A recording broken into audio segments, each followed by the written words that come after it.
លាព្រឹកថ្ងៃអាទិត្យទី25ខែឧសភាឆ្នាំ2025មានរៀបចំពិធីដាំដើមត្នោតចំនួន100000ដើមក្រោមអធិបតីភាពដ៏ខ្ពង់ខ្ពស់ឯកឧត្តមប្រាក់សុវណ្ណប្រធានក្រុមប្រឹក្សាខេត្តព្រះវិហារនិងលោកជំទាវសជេងដោយមានការនិមន្តនិងអញ្ជើញចូលរួមពីសំណាក់ព្រះសង្ឃឯកឧត្តមលោកជំទាវសមាជិកក្រុមប្រឹក្សាខេត្តអភិបាលរងខេត្តលោកស្រីប្រធានមន្ត្រីអង្គភាពជុំវិញខេត្តក្រុមប្រឹក្សាគណៈកម្មការអភិបាលស្រុកកងកម្លាំងទាំង3មន្ត្រីរាជការនៃរដ្ឋបាលស្រុកជាំក្រានមន្ត្រីឧទ្យានុរក្សបរិស្ថានមន្ត្រីរដ្ឋបាលព្រៃឈើលោកមេឃុំលោកមេភូមិលោកគ្រូអ្នកគ្រូក្មួយសិស្សានុសិស្សបងប្អូនប្រជាពលរដ្ឋសរុបប្រមាណ450នាក់ប្រព្រឹត្តនៅឃុំមរតកស្រុកចំខ្សានខេត្តព្រះវិហារថ្លែងក្នុងវិធីនេះផងដែរឯកឧត្តមប្រាក់សុវណ្ណបានមានប្រសាសន៍ថាដោយសារតែប្រទេសកម្ពុជារបស់យើងមានសុខសន្តិភាពនិងឯកភាពជាតិពេញលេញដែលជាស្នាដៃដ៏ឆ្នើមរបស់អគ្គមគ្គុទ្ទេសក៍នៃគោលនយោបាយឈ្នះគឺសម្ដេចអគ្គមហាសេនាបតីតេជោហ៊ុនសែនប្រធានព្រឹទ្ធសភានិងជាប្រធានក្រុមឧត្តមប្រឹក្សាផ្ទាល់ព្រះមហាក្សត្រនិងសម្ដេចមហាបវរធិបតីហ៊ុនម៉ាណែតនាយករដ្ឋមន្ត្រីនៃប្រជាណាចក្រកម្ពុជាបន្តមរតកដឹកនាំការពារសុខសន្តិភាពនិងការអភិវឌ្ឍលើគ្រប់វិស័យប្រកបដោយកតេបណ្ឌិត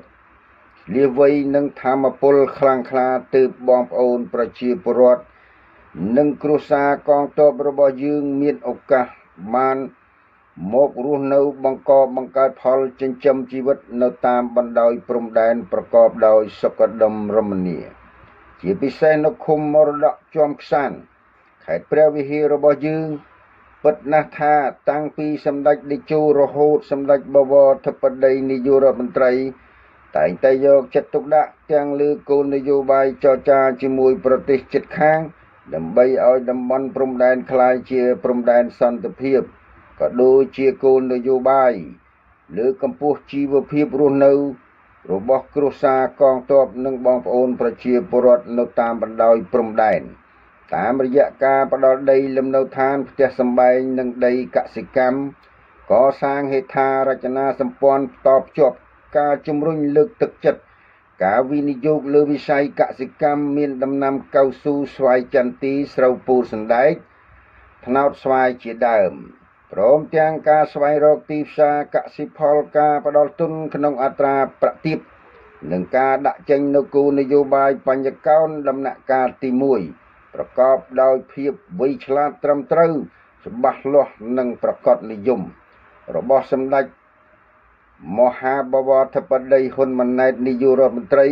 ដើម្បីឲ្យកម្ពុជាក្លាយជាប្រទេសដែលមានចំណូលខ្ពស់ក្នុងឆ្នាំ2050ជាក់ស្ដែងថ្ងៃនេះជាការរួមចំណែកក្នុងការអភិវឌ្ឍជាតិស្របតាមចក្ខុវិស័យប្រកបនិយមច្បាស់លាស់ត្រឹមត្រូវរបស់រាជរដ្ឋាភិបាលអាណត្តិទី7នេះលោកឧត្តមសេនីយ៍ត្រីអ៊ីចម្រើននាយប៉ុស្តិ៍នគរបាលច្រកអន្តរជាតិប៉ោយប៉ែតនិងលោកស្រីសំរិទ្ធដាលីនបានផ្ដួចផ្ដើមគំនិតដាំដើមត្នោតចំនួន100000ដើមស្ថិតនៅក្នុងភូមិសាស្ត្រឃុំមរតកស្រុកជាំខ្សានខេត្តព្រះវិហារដើម្បីថែរក្សាអត្តសញ្ញាណជាតិដែលជាកេរមរតកធម្មជាតិដូនតាជាប្រយោជន៍នឹងសាធារណៈនិងសេដ្ឋកិច្ចផងព្រមទាំងមានការដាំដើមត្នោតនៅតាមដងផ្លូវសាលារៀនសាលាឃុំមណ្ឌលសុខភាពប៉ុស្តិ៍នគរបាលរដ្ឋបាលឃុំនិងវរៈព្រំដែន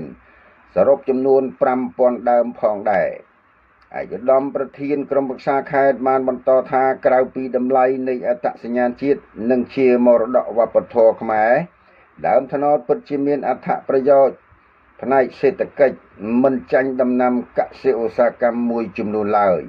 បើយើងរាប់ចាប់ពីគល់រហូតដល់ស្លឹកមានដូចផ្លែខ្ចីអាចយកមកសម្ល ទុំធ្វើនំផ្កាគៀបយកទឹកធ្វើជាភេសជ្ជៈទឹកត្នោតផ្អែមទឹកត្នោតជូរស្រាត្នោតនិងធ្វើទឹកខ្មេះក៏បានជាពិសេសផលិតជាស្ករត្នោតមានគុណភាពខ្ពស់គ្មានជាតិគីមីទទួលស្គាល់ជាអន្តរជាតិនិងបាននាំចេញទៅលក់ទីផ្សារអន្តរជាតិផងដែរស្លឹកធ្វើមួកកន្ត្រកនិងអាចប្រក់ជាដំបូលទ្វះដើមធ្វើទូកសង្ហារឹមតុកទូកៅអីក្រែរនាបនិងជញ្ជាំងផ្ទះបានទៀតផងឯកឧត្តមប្រាក់សុវណ្ណផ្ដាំផ្ញើឲ្យអាជ្ញាធរគ្រប់សុខនិងសមត្ថកិច្ចពាក់ព័ន្ធបន្តយកចិត្តទុកដាក់បង្ក្រាបបទល្មើសគ្រឿងញៀនបទល្មើសធនធានធម្មជាតិបង្ការគ្រោះថ្នាក់ចរាចរណ៍រឹតបន្តឹងការអនុវត្តគោលនយោបាយភូមិឃុំសង្កាត់មានសុវត្ថិភាពស្របតាមអនុសាសន៍ដ៏ថ្លៃថ្លារបស់ឯកឧត្តមអភិសន្ធិបណ្ឌិតសសុខាឧបនាយករដ្ឋមន្ត្រីក្រសួងមហាផ្ទៃហើយឯកឧត្តមក៏បានសនុំពរនិងអំពាវនាវអ្នកចូលរួមក៏ដូចជាបងប្អូនប្រជាពលរដ្ឋខ្មែរទាំងអស់សូមបន្តចូលរួមដាំដើមត្នោតដើមឈើគ្រប់ប្រភេទតាមដែលអាចធ្វើទៅបានព្រមទាំងមានការប្រុងប្រយ័ត្នចំពោះផ្គររន្ទះមូសខាំរដូវវស្សានិងនាំគ្នាចូលរួមទៅចាក់វ៉ាក់សាំងការពារជំងឺ Covid ដែលបានផ្ទុះឡើងពេលថ្មីនេះដោយឡែកក្មួយសាសានុសិស្សត្រូវបន្តខិតខំយកចិត្តទុកដាក់រៀនសូត្រជៀសឲ្យឆ្ងាយពីគ្រឿងញៀនល្បែងស៊ីសងបារីអេឡិចត្រូនិកក្មេងទំនើងបើកបរដោយប្រុងប្រយ័ត្នបើកបរតាមល្បឿនកំណត់ដោយពាក់មួកសុវត្ថិភាព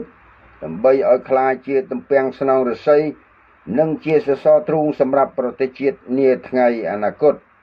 ព្រះសង្ឃឯកឧត្តមលោកជំទាវលោកស្រីលោកគ្រូអ្នកគ្រូក្មួយសាសានុសិស្ស